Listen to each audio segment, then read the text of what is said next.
Hello and welcome to Lightways at Life Astrologer with me, Anna Isabel. And I'm delighted to welcome back today's guest, who is Rebecca Eigen.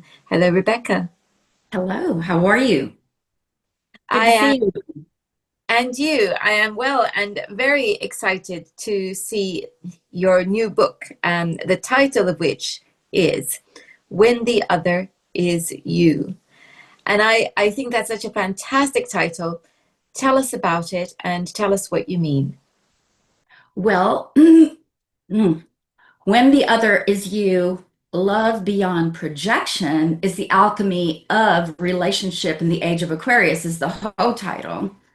And the book, of course, is about the other that we see when we're falling in love, when we look for a partner, when we are um, out in the world and we are hit by the love bomb, and all of a sudden, a person across the room, and we're excited about it, and then we start getting to know them.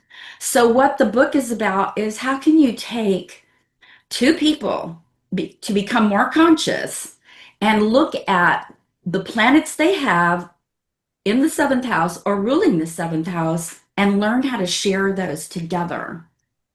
So my book has a description for every planet. I go into projection themes. I go into shadow expressions. First, the meaning of the planet. So I have a brief description of the meaning of the planet, and then I have projection themes, then shadow expressions, and then a healing path. How do we integrate that planet in ourselves so that we can share it with another person? Because the relationship with ourself is probably primary in every relationship. And what we're seeing in another person is a mirror. And it doesn't look like that. I mean, often people said to me yesterday, well, opposites attract. Well, Carl Jung believed that what we're highly identified with, the exact opposite is in our unconscious to the same degree, which is a lot, right? So if we're falling in love with an opposite, it is an opposite that's in us, but it is undeveloped or unexpressed or denied. I mean, there's all kinds of ways that we use defense mechanisms to not really know who we are.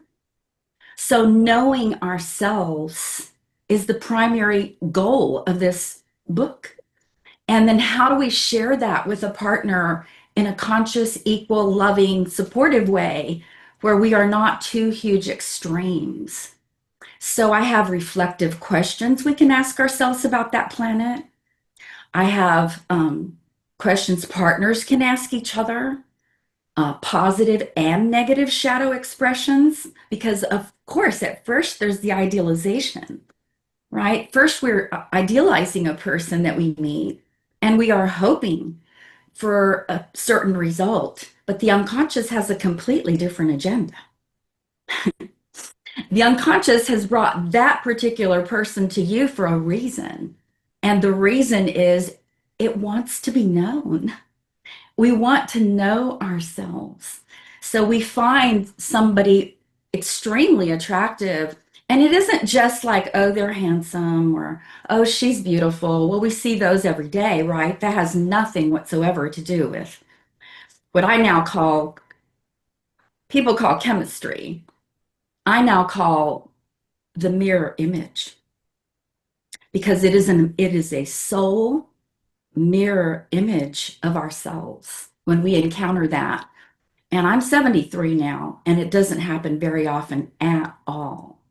I can go a whole decade without meeting anybody. I mean, I'll meet people and I like them and whatever, but it's just those special people. And I found by looking back in my own history that the transits of the planets have everything to do with it.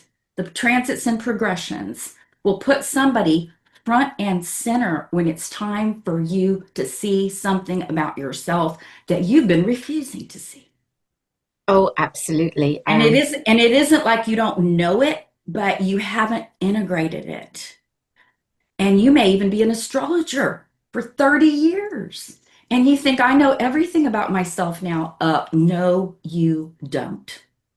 Yeah, it's very easy to spot, with the transits. If you're going through a Pluto square, and just look out for Scorpios coming into your life, and it may or may not be a pleasant experience, but always it is information.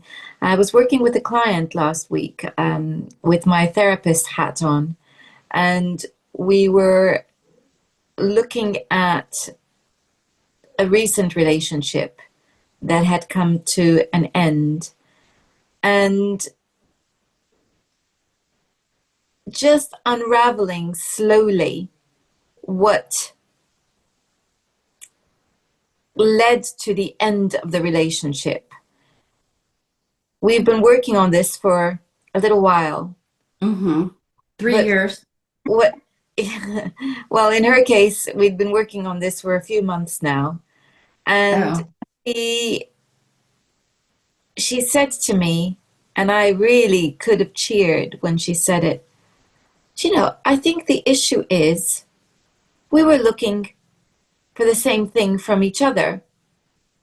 And because he was looking for it from me, he couldn't give it to me. And because I was looking for it from him, he couldn't give it to me. And I thought, yes, this is it. You've got it.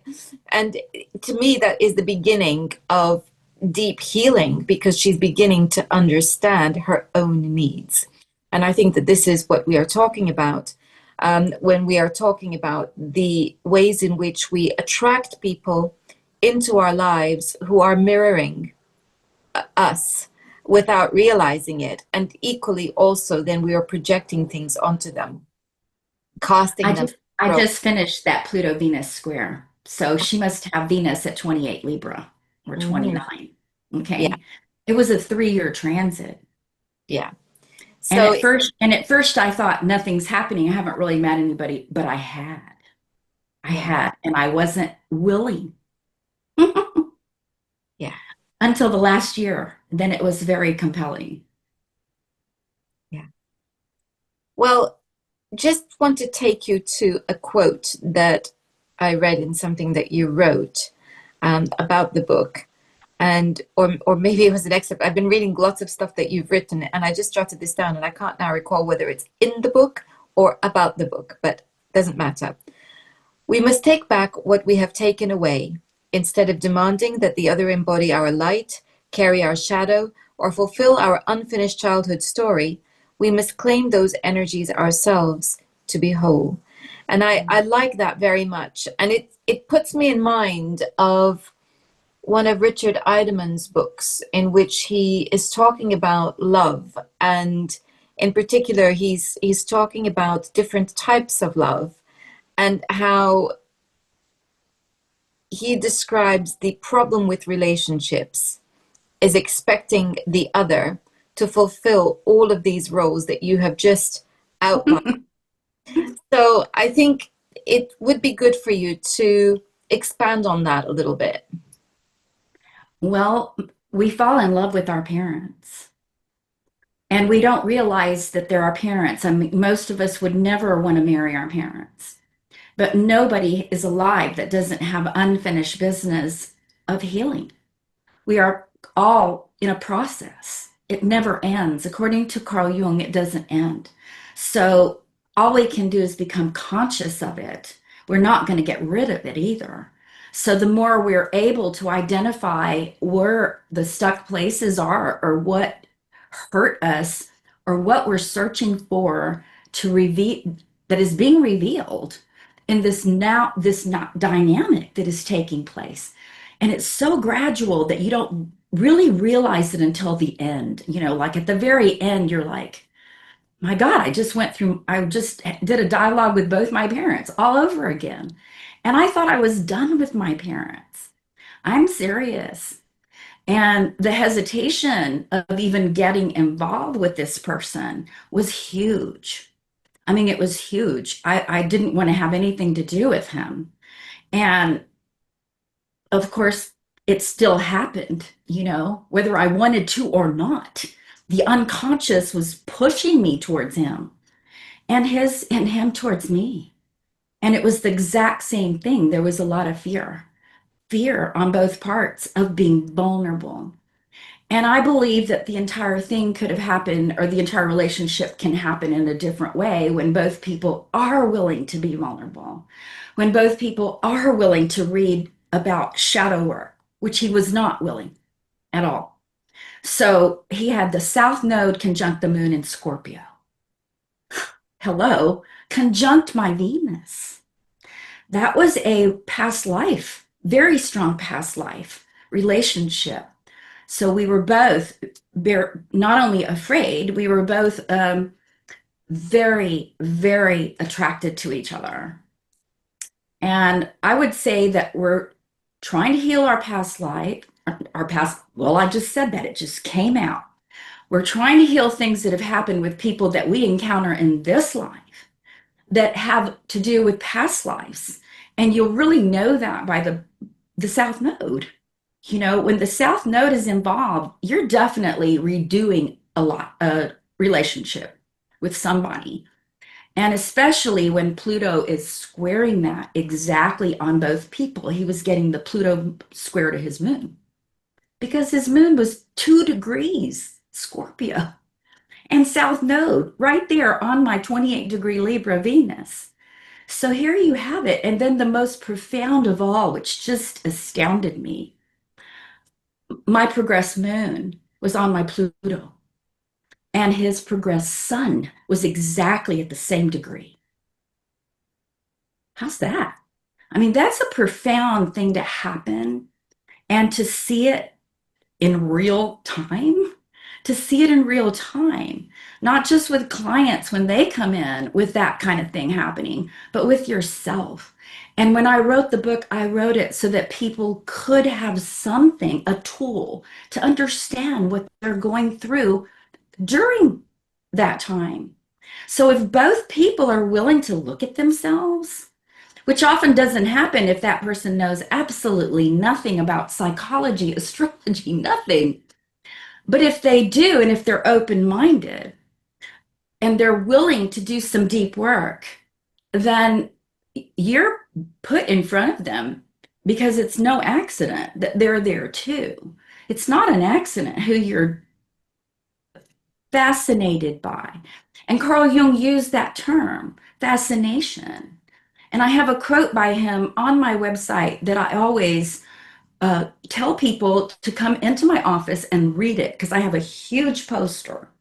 When we're fascinated by anyone, it means that both people have the same dynamic inside themselves, but it's unconscious or it wouldn't be projected.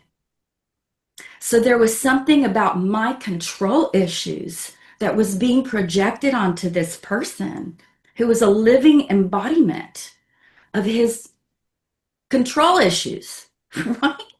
And a fear of trust, just a fear of trust, which those are the words that came out of his mouth. And so we are all seeking to see those parts of ourselves, but the gift is amazing. The gift of knowing that this is why this happened instead of why does this continue to happen to me? It's a profound experience. I feel blessed to have gone through it.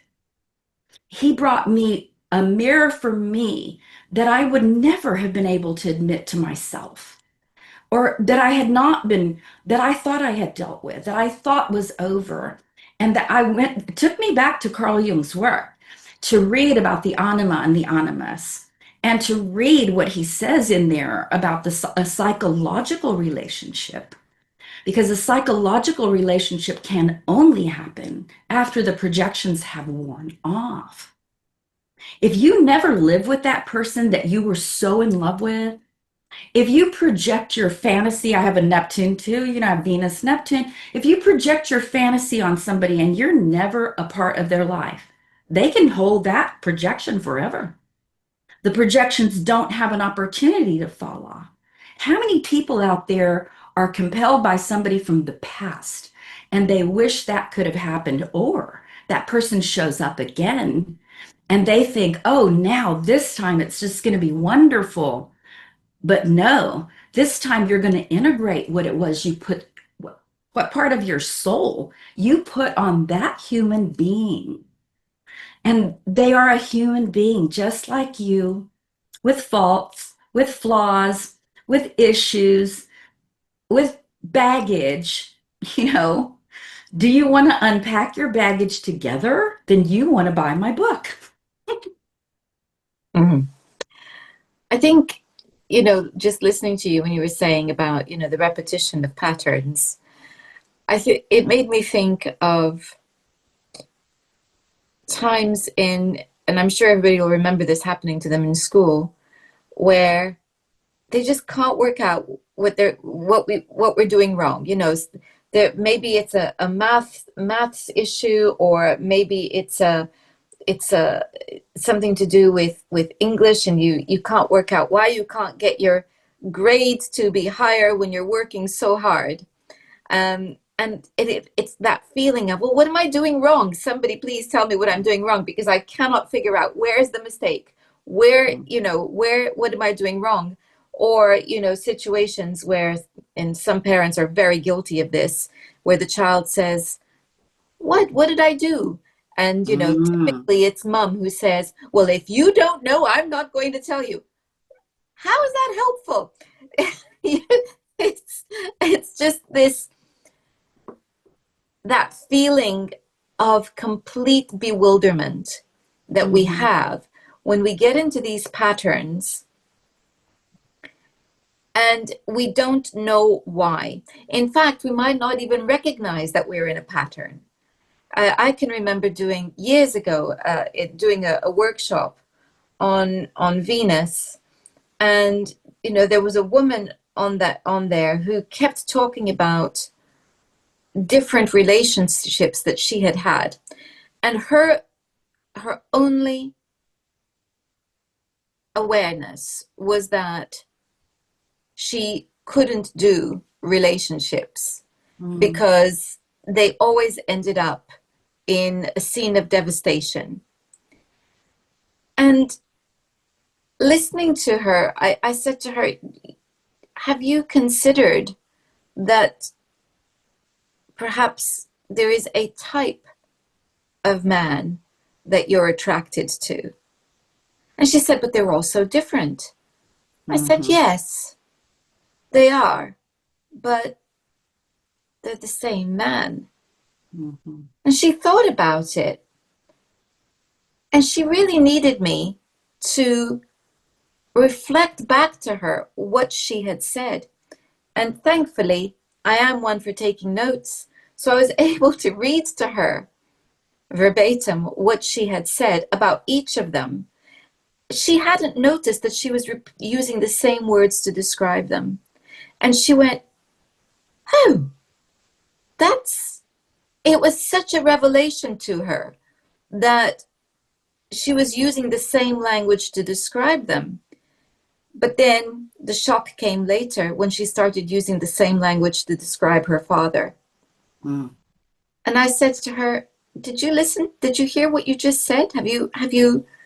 Is there, and it was a picture, the look on her face. I'll always remember that, because it really was, for her, that workshop was a day of awakening, because she saw suddenly that this wasn't random, Mhm. and that it wasn't that she was doing something wrong, that Wrong. there was something wrong with her, but that there was a pattern that was playing out that she had not spotted, and that Mhm. that pattern related back to her relationship with her father.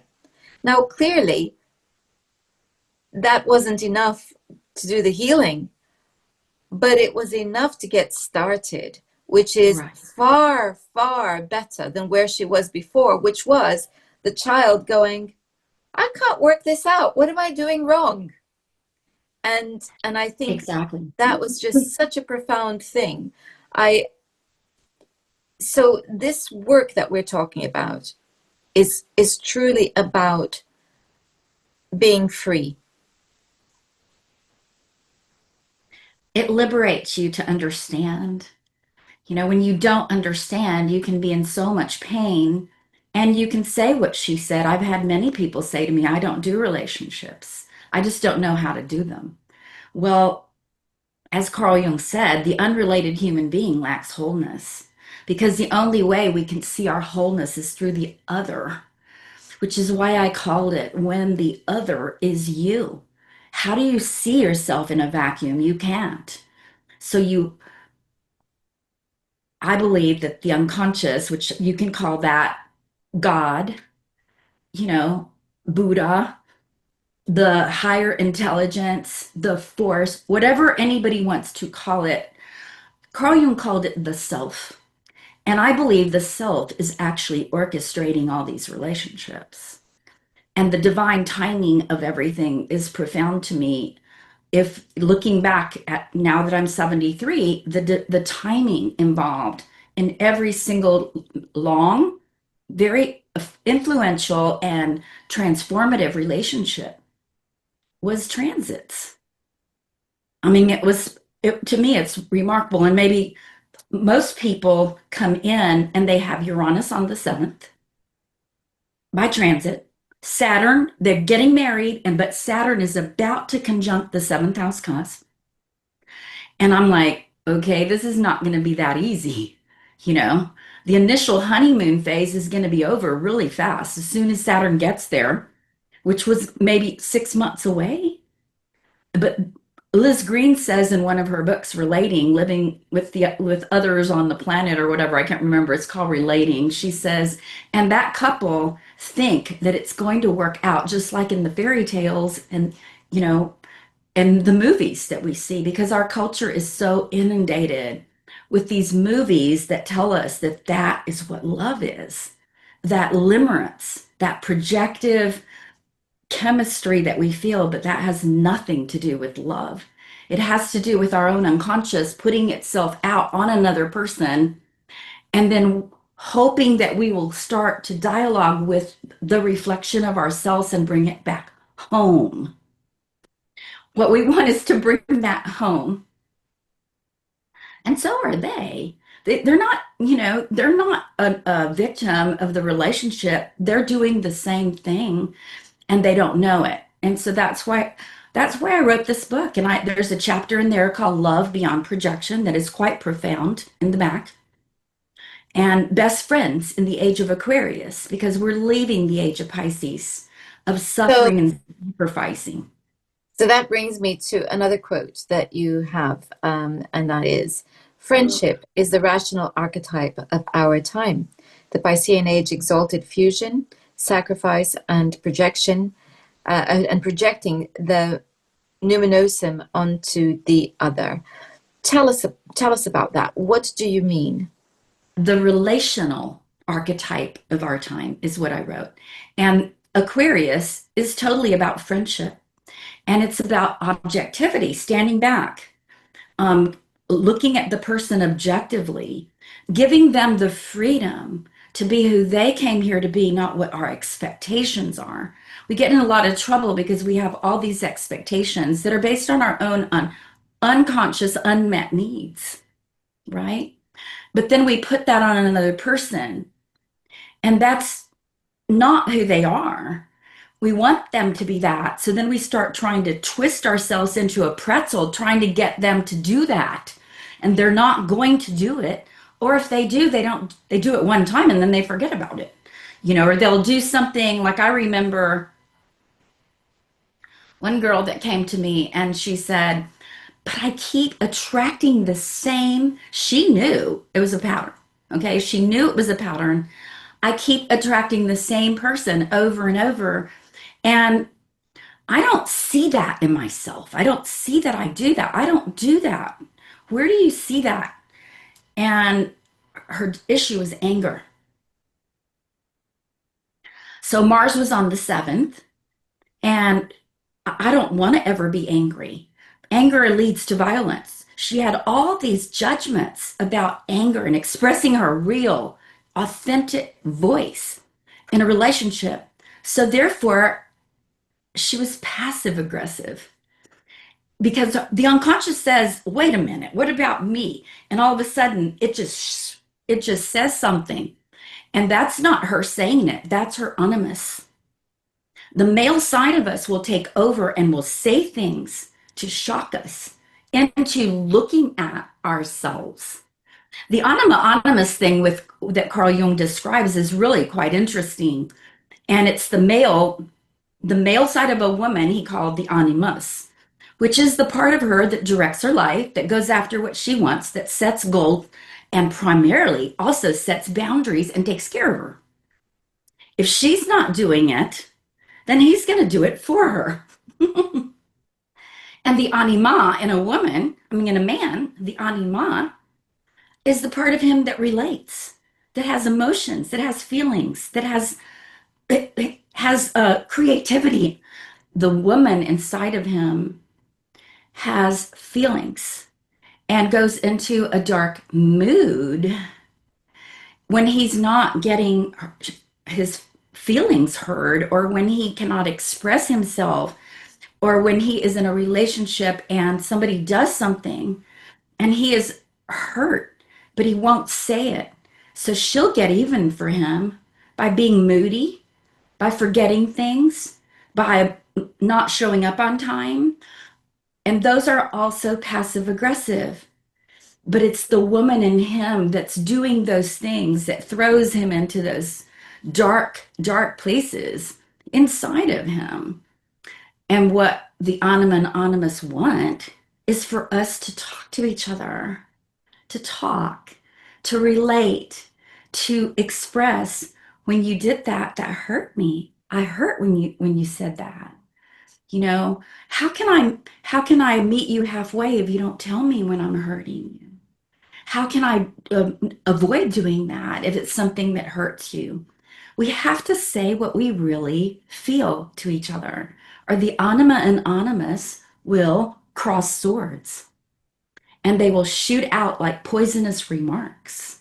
And they will do things, like I said, forget an appointment or not show up on time or whatever, just something to get even. And if we all reflect on this, we watched our parents do that. We did. We It watched them do that. So that didn't go away. It's in our unconscious. So it that's is. how our unconscious says that's how you do relationships. But your question was, how do we do it in the age of Aquarius? Well, Not in it's the age of Pisces. The age of Pisces is about sacrificing, suffering, holding your feelings in, letting, oh, I'm just going to let it go. It's not a big deal. We saw them go to their corners, but never authentically communicate. Well, Aquarius is an air sign, and it's about communication, and communication with authenticity and radical honesty is what's needed in the age of Aquarius. Because if you think about it, your best friend, if your best friend hurts your feelings or does something you don't like, you tell them, don't you? That's easy. But if somebody holds your heartstrings and you're dating, or even your marriage partner, and that person has hurt you repeatedly, and you just don't know how to talk to them, because when you do ask for this or that, they ignore you. And so that's another thing people will say to me, but I've asked for that. I've told him, I've said things, and he just keeps doing it. Well, and then you hear the whole story. There's always another story underneath the story. So you cannot hear just the complaint. You have to keep listening for the real story that's underneath it all. And I write notes like you. I write notes when they're talking so that I can remember what's going on in this person. And in one particular situation, I remember saying to her, so you're the mother and the father. The only thing left is the child. That did it. That threw her back on herself. If you're treating somebody like, well, they don't listen, so I'm doing it for them, you're turning that person into a child by continually doing the same thing over and over, but expecting a different result. That's called neurosis. And Carl Jung said we don't get healed by our neuroses, they heal us by helping us see that what we're doing is something that we have to learn how to come into balance with the other person. And that balance is tricky, and that's why I've written two books. Two books. The first one is explaining Jungian psychology. I mean, that's the whole book. There's very little about astrology. In fact, there's an Amazon quote or something, a testimonial that says, I just didn't think there was enough astrology in this book. Well, this book is 75% astrology. You know, take each planet. How can we do it together? How can I first see it in me? And then how can we do it together? I think it's vital because when we liberate ourselves, we are liberating the other. And what we are freeing ourselves from is the disappointment and the rage over not having our expectations met by the other. And it just listening to you, I was thinking about an incredibly important part of the therapy process that I use with my clients, which basically comes to the point where they say, I wasn't put into this world to be the person you wanted me to be. And nobody has problems saying that. But then comes the next statement. You weren't put into this world to be the person I wanted you to be. And a lot of the time I have to repeat that, sometimes 2 or 3 times, for them to actually get their heads around what I have just said. Because it's very easy to say, I wasn't put into this world to be the person you wanted me to be. But particularly when we're dealing with parental wounds, to say, you weren't put into this world to be the person I wanted you to be, is very challenging. Mm-hmm. Because there's a role, it's a deal, you're mum. And to me, mum means you do this, this, this, and this, and you have not done it. And I want to hold you to account for that.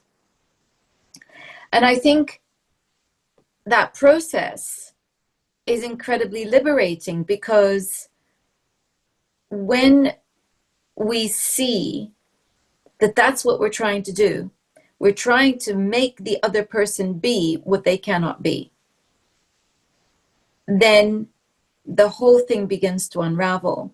And it is true of parental relationships, it is true of romantic relationships, it is true of all relationships. When we cast the person into a role and we have that expectation and it is not met, and the rage and the pain that comes from that is huge. So to be able to see, yep, okay, you were not my ideal mother. In fact, objectively speaking, it may be correct to say you were a really rubbish mother. But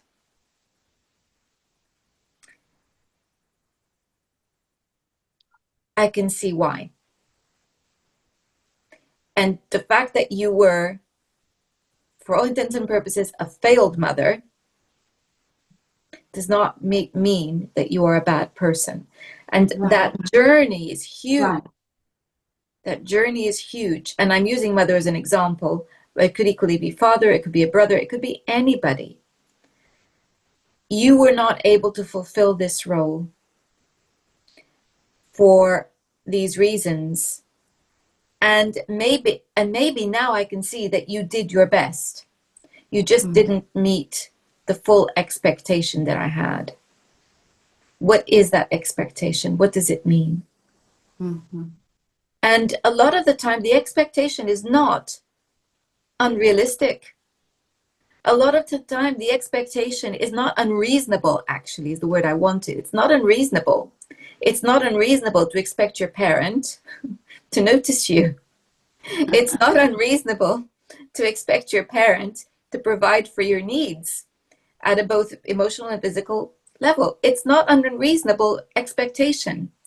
But just because it's not an unreasonable expectation doesn't mean that they're in a position to fulfill it 100%. And equally,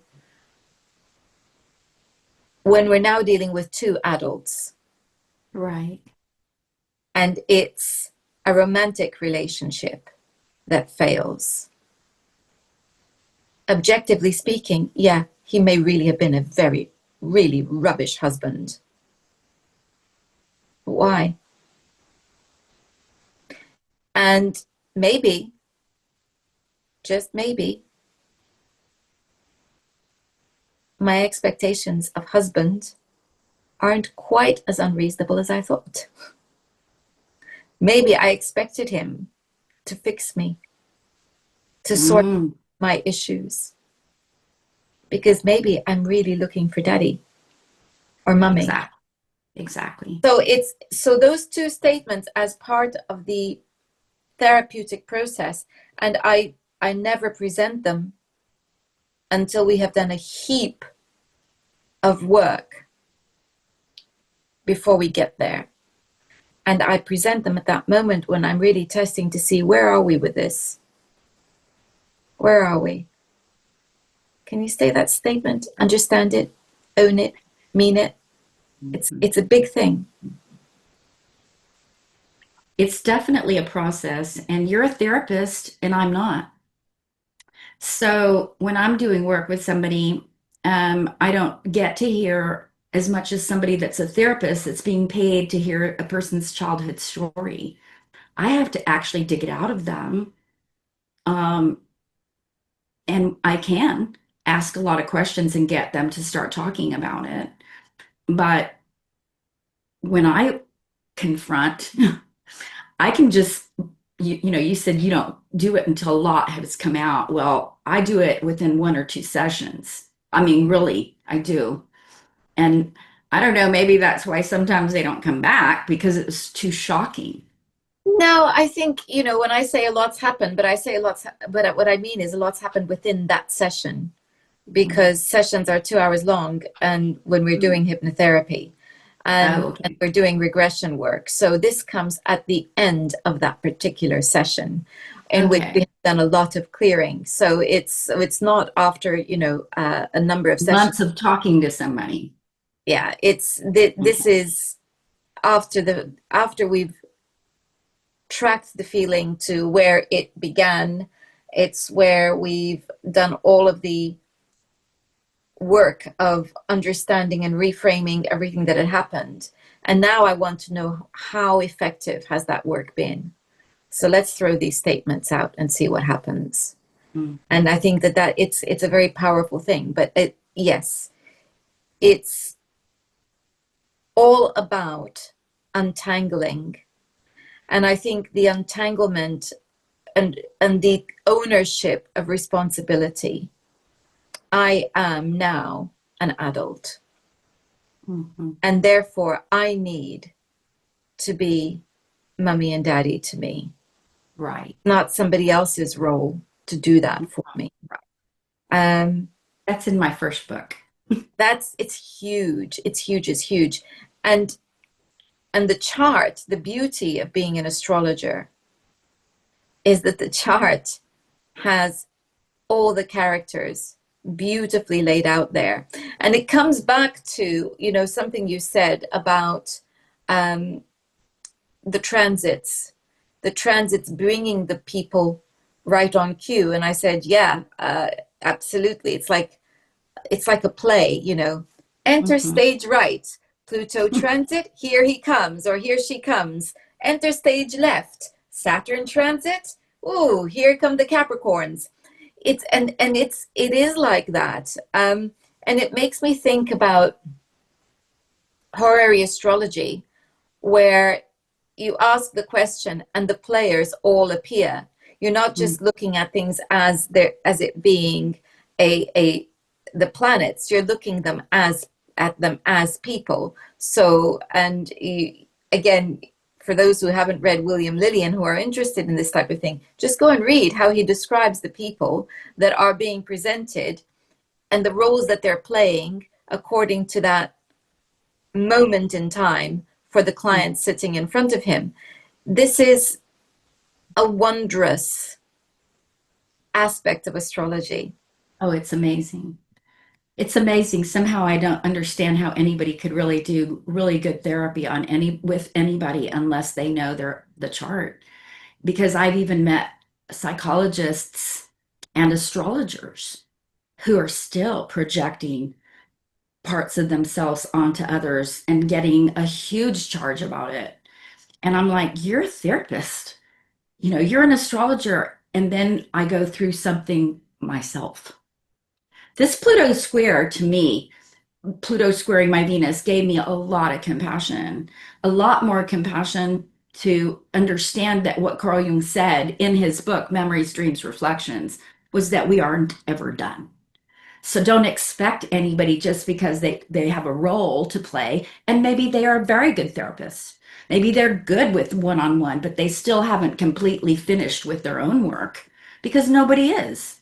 And it humbled me to admit to myself through meeting this man and being so incredibly drawn to him that I had still things to work on and that it was very important to get to the bottom of it. Where did he end and where do I begin?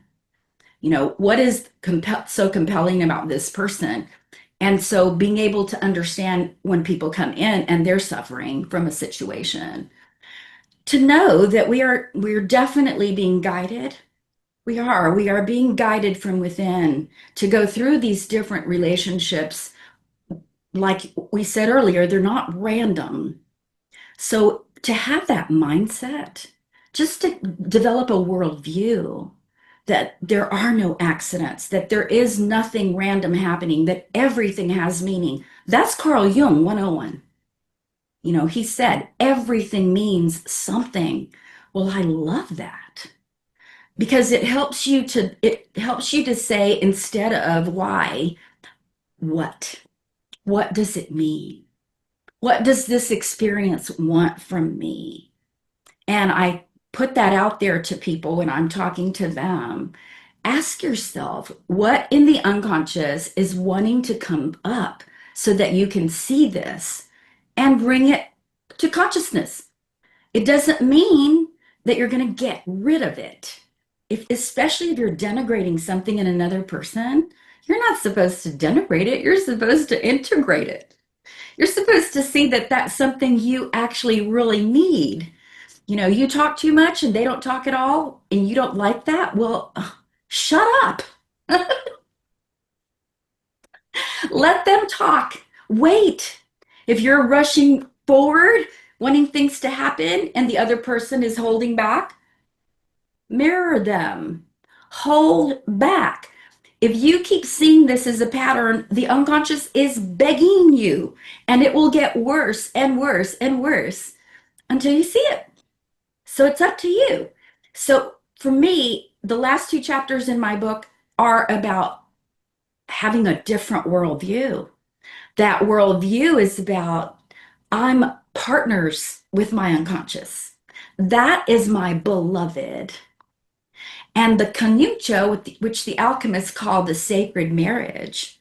I mean, the book Carl Jung wrote, it's like this thick. Ed Edinger calls it the Bible of the psyche. And you do have to know symbology and astrology to read it because it's all alchemy.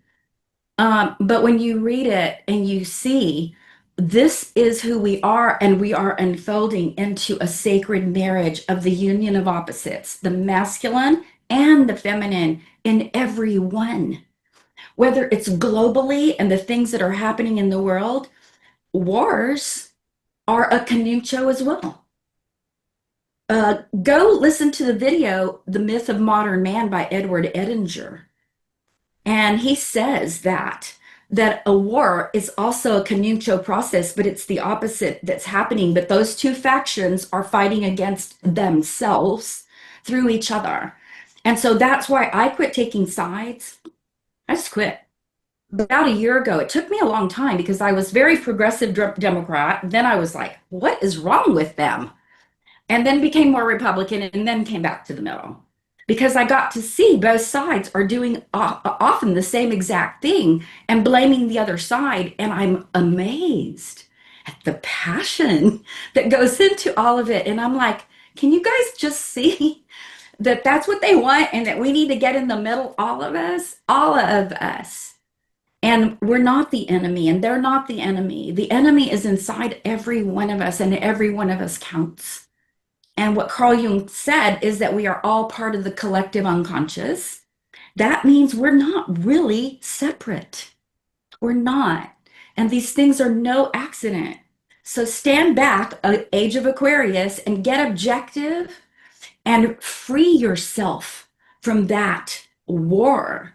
That war has to come out and be objectified by everyone and see. And where can we do it the best? In our relationships. When we can do it in our relationships, then we are contributing to the evolution of the whole psyche, the whole. Indeed. And I am going to end on a great quote of yours. Shadow work is the gold of this process. So it's time for us to start mining for gold and getting into those depths to deal with our shadows. Rebecca, thank you so much for your time today. Thank you. Thank you for having me again. I enjoyed talking with you. I One, really did. And having this conversation back and forth, I learn from you every time. oh, that's wonderful. Thank you very much. It's a joy always to have these exchanges because there is always so much to learn from each other. So thank you. And the book that we have been discussing once again is the When the Other Is You, Love Beyond Projection, a link to which you will find in the description box. And Rebecca, if people want to find you, how do they do that? My website is shadowdance.com. A link to that will also be in the description box, along with links to my own website, my Substack, and information about courses which I am running. And if you haven't ever studied astrology and want to know more, there's something for you. And if you already are well versed in astrology, but want to practice and want to deepen your understanding, then there's something for you too. Just get in touch. Can I And say one last thing before you say goodbye? of course, For the last 2 years, I've been teaching a 6-week workshop and in my home and also on Zoom. And it is now available online for somebody to take it on their own wherever they are in the world. And it is called Shadow Work, Astrology, and Seventh House Relationships. Relationships, shadow work, and seventh house astrology. It is a 6-week program with 45 pages of handout, and it's completely different from the book. The book is about astrology, each planet, where the workshop is about going into the mother and father, going into communication, going into the projection of the Anam and Animus falling in love. And then the final part of the workshop is the sacred marriage. perfect. So, So thank you. so there it is. And you'll find all information for that in the description box for both Rebecca and for myself. Next time, we are going to be looking at aging in a culture that's anti-aging and the astrology behind it. Until Wow. next time, goodbye. Bye bye.